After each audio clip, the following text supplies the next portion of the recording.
Hello everyone. सो इस video series में बात करें पोलराइजेशन की एंड अभी हम डिस्कस करने वाले हैं फ्रेशनल फॉर्मूला पोलराइजेशन के अंदर या फ्रेशनल इक्वेशंस जिनको कहा जाता है। तो इसके अंदर बेसिकली दो तरीके के केस होते हैं, वो क्या होंगे क्या नहीं वो भी हम डिस्कस करेंगे। सबसे पहले बात करते हैं डेफिनेशन की। सो फ्रेशनल फॉर्मूला या फ्रेशनल इक्वेशन क्या है? The equations relating the amplitude of reflected and transmitted waves with those of incidence wave. मतलब कि आपने कोई भी लाइट रिफ्लेक्ट कराई, मतलब कि आपने क्या किया, ये कोई भी सरफेस है, ठीक है, ये कोई सरफेस है, यहाँ पे आपने लाइट स्ट्राइक करवाई, कोई भी आपकी अनपोलराइज्ड लाइट आ रही थी। अब ये जो भी लाइट आके यहाँ पे स्ट्राइक करेगी, यहाँ से कुछ ना कुछ रिफ्लेक्शन होगा, कुछ लाइट रिफ्लेक्ट कर जाएगी और कुछ लाइट क्या करेगी, अंदर रिफ्रैक्ट कर जाएगी। सो जो ये हमारी इंसिडेंट लाइन आ रही है, इसका एम्पलीट्यूड का रेशो किसके साथ, रिफ्लेक्टेड एंड ट्रांसमिटेड वेव, यानी कि ये जो आपकी रिफ्लेक्ट हुई है एंड ये जो मटेरियल के अंदर से ट्रांसमिट हो चुकी हैं, इन दोनों का रेशो, इनकी इक्वेशंस हमारी क्या कहलाती हैं, फ्रेशनल इक्वेशन या फ्रेशनल फॉर्मूला। अब ये बात हम सब जानते हैं कि जो हमारा ई एंड बी वेक्टर है, यानी कि electric field and magnetic field vector, वो हमारा क्या होता है, ई एम वेव, वो सारी की सारी आपस में परपेंडिकुलर होती हैं, यानी कि हमारा electric vector, magnetic vector and direction of propagation तो म्यूचुअली परपेंडिकुलर है। ओके, अब जो हमारा इलेक्ट्रिक वेक्टर है, ठीक है, ये राइट एंगल पे है डायरेक्शन ऑफ प्रोपेगेशन के, जिस डायरेक्शन में हमारी वेव प्रोपेगेट कर रही है उसके 90 डिग्री पे है, लेकिन इससे डायरेक्शन फिक्स नहीं हो जाती कि जिस डायरेक्शन में आपकी वेव पोलराइज होगी उसके हमारा इलेक्ट्रिक वेक्टर पैरेलल होगा, परपेंडिकुलर होगा या कितने एंगल पे होगा, क्योंकि जो हमारी वेव रिफ्लेक्ट होगी, हमें पता है पोलराइजेशन तो आपकी रिफ्लेक्शन से भी होगी, रिफ्रैक्शन से भी होगी, किसी भी मेथड से हम पोलराइजेशन कर सकते हैं। तो जो लाइट हमारा इलेक्ट्रिक वेक्टर, हम यहाँ पे डोमिनेट करा रहे इलेक्ट्रिक वेक्टर को, क्योंकि सेम काम आप मैग्नेटिक वेक्टर से भी कर सकते हो,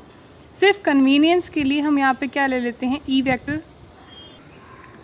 सो जो ई वेक्टर के कितने एंगल पे होगी, कितनी डिग्री पे होगी हमारी वेव, उसको हम चेक करने के लिए दो एक्सट्रीम केसेस मान लेते हैं कि जो हमारी इंसिडेंट वेव होगी वो इस तरीके से पोलराइज होगी कि ई वेक्टर यानी कि इलेक्ट्रिक फील्ड का वेक्टर क्या हो, नॉर्मल हो प्लेन ऑफ इंसिडेंस के, कि जिस प्लेन में वो वेव आई थी उस प्लेन की क्या हो, परपेंडिकुलर, या फिर मे बी वो उस प्लेन की हो पैरेलल।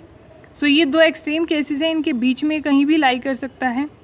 सो इन दोनों केसेस को डिटेल में स्टडी करेंगे। फर्स्ट ऑफ ऑल है case 1, when E vector electric vector is perpendicular to the plane of incidence, यानी कि ये जो पेज का प्लेन है इसके क्या है, परपेंडिकुलर। हम पहले से जानते हैं कि electric, magnetic and direction of propagation ये तो पहले ही परपेंडिकुलर होते हैं। अब उसके साथ साथ इलेक्ट्रिक वेक्टर हमारा प्लेन ऑफ इंसिडेंस के भी परपेंडिकुलर है। सो अगर हम प्लेन ऑफ इंसिडेंस ये पेज को माने तो हमारे इलेक्ट्रिक वेक्टर की डायरेक्शन क्या है, directed away from the observer, यानी कि हमसे दूर इस पेज के प्लेन के अंदर, यानी कि पेज के अंदर किसी डायरेक्शन में जा रहा है। फिर डायग्रामेटिकली अगर बात करें तो ये हमारा मीडियम 1 है, ये हमारा मीडियम 2 है। यहाँ से हमारे कोई भी वेक्टर जा रहा है, light vector E M wave का, यहाँ हमारे किसी भी ओ पॉइंट पे सरफेस से स्ट्राइक किया एंड रिफ्लेक्ट हो गया। उसके बाद कुछ पोर्शन रिफ्लेक्ट हुआ है, लेकिन कुछ पोर्शन क्या हुआ है, रिफ्रैक्ट हुआ है, तो वो दूसरे मीडियम के अंदर चला जाएगा। अब दोनों का रिफ्रैक्टिव इंडेक्स अलग अलग है। किसी थीटा आई एंगल पे स्ट्राइक की हमारी लाइट, थीटा आर डैश पे रिफ्लेक्ट हुई है एंड थीटा आर पे क्या हुई है, रिफ्लेक्ट। तो लाइट है तो इसका मतलब वाइब्रेशंस हर डायरेक्शन में होंगे, यहाँ पे भी, मतलब हर डायरेक्शन में इसके पर्टिकुलर क्या है, पर्टिकुलर वाइब्रेशंस हैं। तो उनको डील करने के लिए तीन बेसिक चीज़ों का हम ध्यान रखेंगे। क्या, एक तो यहाँ पे स्नेल्स लॉ यानी कि रिफ्रैक्शन के लॉ सारे फॉलो होंगे, सेकंड रिफ्लेक्शन की, and third one boundary condition satisfy होंगी। सो ये इक्वेशन को इवेलुएट करने के लिए फ्रेशनल इक्वेशंस को हम क्या मान लेते हैं कि जो हमारी कंटिन्यूटी है टेंजेंशियल कंपोनेंट की, उसके अकॉर्डिंग क्या है कि जो हमारा इंसिडेंस इलेक्ट्रिक वेक्टर आ रहा है प्लस जो रिफ्लेक्ट हुआ है, यानी कि मीडियम 1 के अंदर जितने भी इलेक्ट्रिक वेक्टर हैं, दोनों का सम किसके इक्वल होगा, उस इलेक्ट्रिक वेक्टर के जो सेकेंड मीडियम में गया, जो कि क्या हो गया है, ई नॉट 2 यानी कि ट्रांसमिटेड वाला। सिमिलर कंडीशन मैग्नेटिक के लिए भी, तो मैग्नेटिक के लिए क्या, H1T plus H1T dash is equals to H2T। 1 हम यहाँ पे यूज़ कर रहे हैं किसके लिए, मीडियम 1 के लिए, एंड 2 सेकेंड मीडियम के लिए।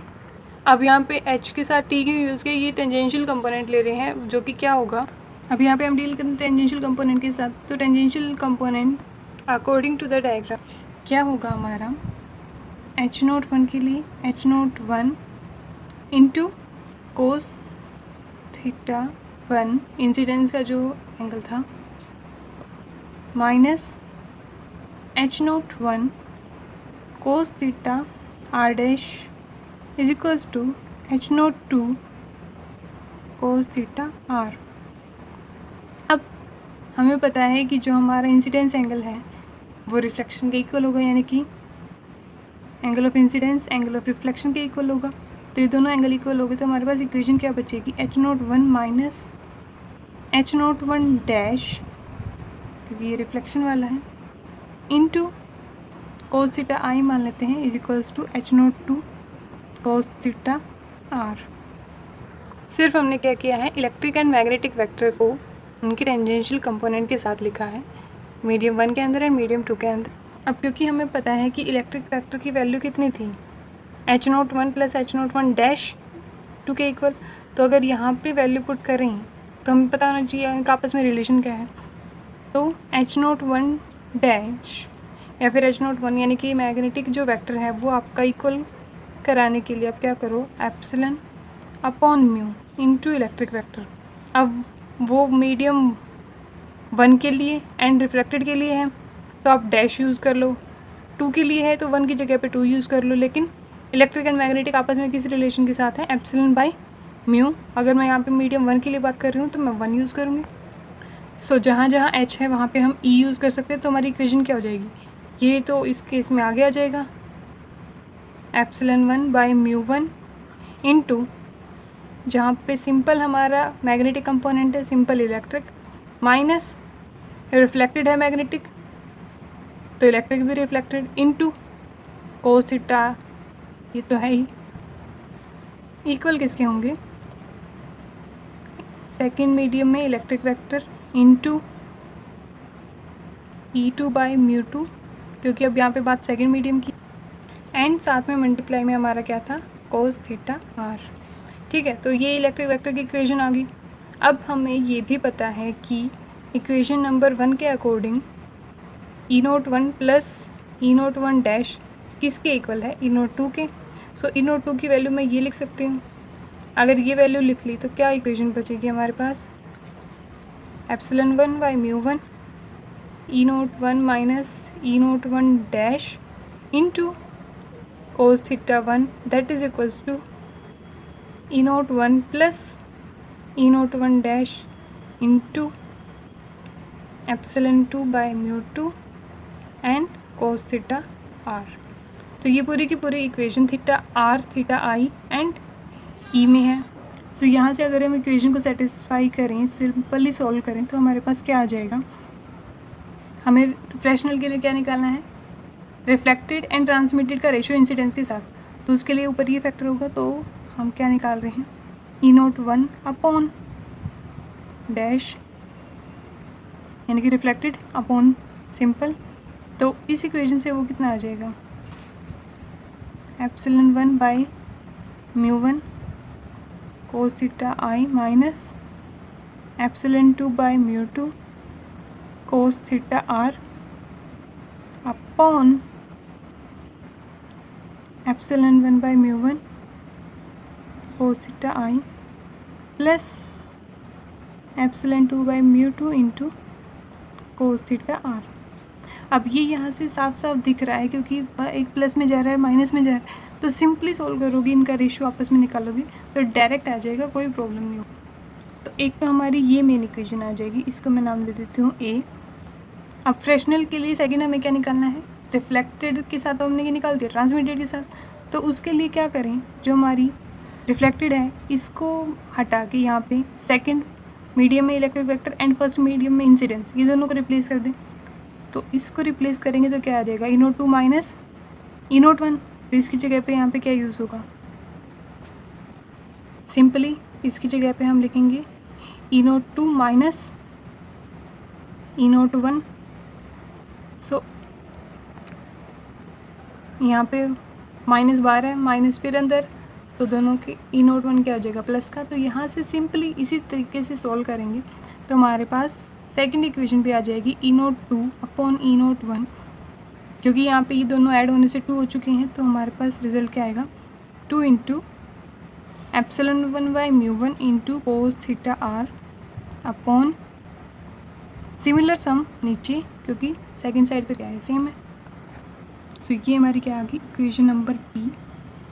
ये दोनों इक्वेशन है फ्रेशनल इक्वेशन, फ्रेशनल फॉर्मूला किसके लिए, जब आप रिफ्लेक्टेड या ट्रांसमिटेड वेव का इंसिडेंट वेव के साथ एम्पलीट्यूड कंपेयर करो, उनका रेशियो। अभी इन दोनों इक्वेशंस को चाहो तो फर्दर भी सोल्व कर सकते हो। कैसे?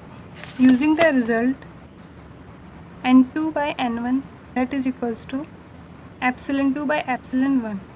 ठीक है, ये रेशियो यूज़ कैसे करेंगे, यहाँ पे हमारा जैसे भी जो हमारी एप्सिलॉन की टर्म्स है उनको हम रिप्लेस कर देंगे n की टर्म्स से, तो हमारा इक्वेशन किसके अंदर आ जाएगी n के अंदर, लेकिन यहाँ तक भी रख सकते हैं, कोई प्रॉब्लम नहीं है। फिर जो मेन रिज़ल्ट हम कैलकुलेट कर सकते हैं वो क्या, कि फर्स्ट थिंग तो जब आपका n1 by n2 less than 1 हो, यानी कि फर्स्ट मीडियम रेयर हो एंड सेकंड मीडियम क्या हो डेंस है, तो उस टाइम पे क्या होता है, जो हमारी इलेक्ट्रिक वेक्टर है वो सफ़र करती है एक फेज चेंज, कितने का, पाई का, जब हमारा फर्स्ट मीडियम क्या हो रेयर हो एंड सेकंड क्या हो डेंसर। लेकिन अगर यही सेम कंडीशन सेकंड हम देखें कि n1 by n2 greater than 1 हो, यानी कि फर्स्ट मीडियम आपका डेंसर हो, तो कोई फेज का चेंज नहीं होता, नो चेंज। मतलब कि आपका जिस फेज़ में पहले जा रहे थे उसी फेज़ में अब भी जाएंगे, कोई चेंज नहीं होगा। थोड़ा सा पजलिंग है, मैं रिकॉल कर देती हूँ कि फर्स्ट आपने क्या लिया, फर्स्ट मीडियम के अंदर electric vector equal to second medium के अंदर, सेम कंडीशन मैग्नेटिक के लिए, मैग्नेटिक वाले के कोस कंपोनेंट आपने यूज़ किए, साथ में एंगल ऑफ रिफ्लेक्शन लगाया, यहाँ से आपने इलेक्ट्रिक एंड मैग्नेटिक की वैल्यू जो कि ये फॉर्मूला यूज़ करके हमने निकाले आपस में रेशो, उसको डायरेक्ट पुट किया है।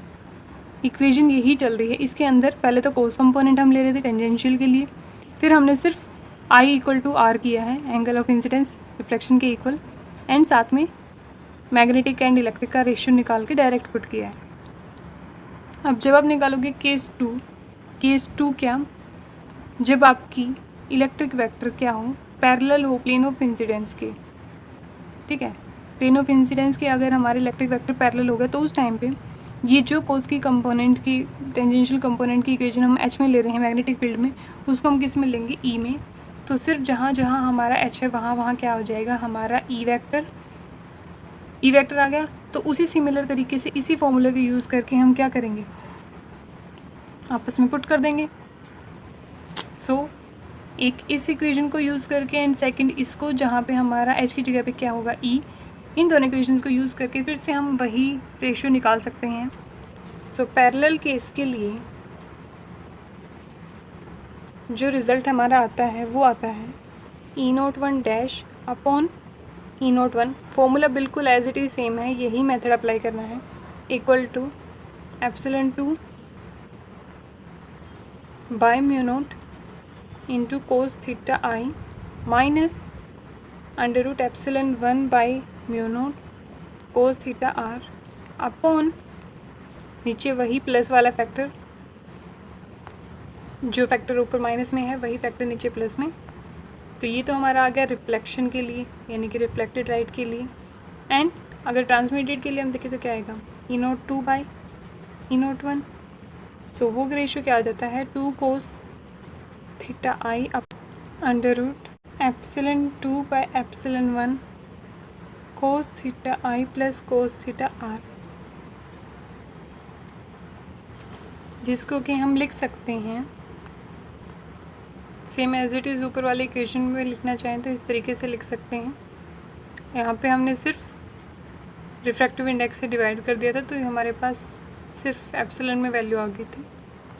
फिर एक इसके बाद हमसे पूछा जाता है वैल्यू आर एंड टी की। आर क्या है, रिफ्लेक्टेड कोफिशिएंट,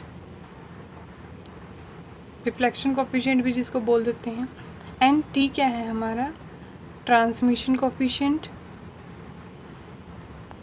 अब अगर इनकी वैल्यू की बात करें तो R की वैल्यू क्या होती है, जो हमारा रिफ्लेक्टेड रेशो था रिफ्लेक्टेड लाइट का अपॉन इंसिडेंस लाइट का, उसका स्क्वायर। एंड ट्रांसमिटेड की बात करें तो वो क्या होगा, ट्रांसमिटेड लाइट का रेशो इंसिडेंस के साथ, उसका स्क्वायर। तो अभी अगर मैं मानूँ इस सेकेंड मीडियम के इसकी वैल्यू क्या है N2 एंड इसकी वैल्यू क्या है N1, तो यहाँ पे क्या लिख सकते हैं N2 minus N1 upon N2 plus N1 whole square. And यहाँ पे 2N1 upon N2 plus N1। अब इन दोनों को कंपेयर करके देखना, दोनों को हमारे पास मेन रिजल्ट क्या आएगा, R plus T is equals to 1, क्योंकि जितना रिफ्लेक्ट हुआ है प्लस जितना ट्रांसमिट हुआ है वो टोटल के इक्वल होगा, क्योंकि आपका लाइट का कुछ पार्ट ट्रांसमिट हुआ है कुछ रिफ्लेक्ट हुआ है, लेकिन नेट सम क्या होगा 0, मतलब कि कोई लॉस नहीं हो रहा। सो ये इक्वेशन आपकी दिखाती है law of conservation of energy. And जो हमारी ये इक्वेशन है जिसमें हमने यहाँ पे पैरेलल के केस में निकाला है रेशियो इंसिडेंस के साथ आपके रिफ्लेक्टेड एंड ट्रांसमिटेड, एंड यहाँ पे ए एंड बी में हमने किसके साथ निकाला था, जब हमारा प्लेन ऑफ इंसिडेंस की क्या है इलेक्ट्रिक वेक्टर परपेंडिकुलर। सो ये चारों हैं हमारी फ्रैक्शनल इक्वेशंस। सो ये थे हमारी फ्रैक्शनल इक्वेशन फॉर्मूला